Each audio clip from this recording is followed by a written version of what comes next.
নতুন ধানে জমজমাট ব্রাহ্মণবাড়িয়ার আশুগঞ্জ মোকাম। দেশের অন্যতম বৃহত্তম এই মোকামে প্রতিদিন বিক্রি হচ্ছে ৬০ থেকে ৭০ হাজার মণ ধান, যার টাকার অঙ্কে ৭ থেকে ৮ কোটি টাকা। দূর দূরান্ত থেকে ধান নিয়ে আসা ব্যাপারীদের অভিযোগ, সিন্ডিকেট সহ নানা কারণে কম দামে ধান বিক্রি করতে হচ্ছে তাদের। তবে অভিযোগ অস্বীকার করে ক্রেতারা বলছে ন্যায্য দামে কেনা হচ্ছে ধান।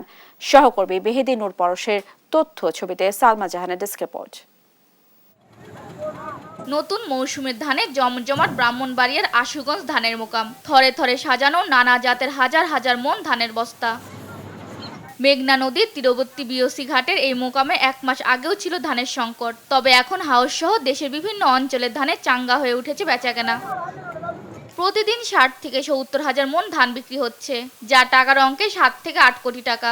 এখানে বিআর ২৮ ধান মানভেদে মণ প্রতি ১,০০০ থেকে ১১২০ টাকা, বিআর ২৯ ধান ৯২০ থেকে ১,০২০ টাকা এবং মোটা ধান ৭৫০ থেকে ৯০০ টাকা দরে বিক্রি হচ্ছে। ব্যাপারীদের অভিযোগ, মোকামের সিন্ডিকেট সহ নানা কারণে তারা ধানের ন্যায্য মূল্য থেকে বঞ্চিত।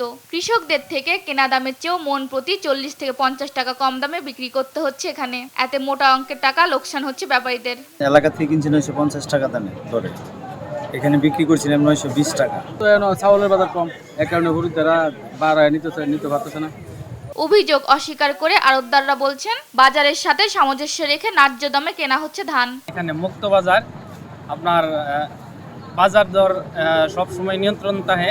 ধানের দাম মনে করি শুকনা ২৮ আমরা ১১৫০ টাকা কিনতেছি, শুকনা মুড়া ৯৫০ টাকা কিনতেছি। আমদানি হয়েছে, আমদানি হওয়াতে মানে বাজার একটু চাপ। আমরা কিনতেছি ২৮ কিনতেছি মনে করেন ১১০০, আর এই ২৯ কিনতেছি ১,০০০।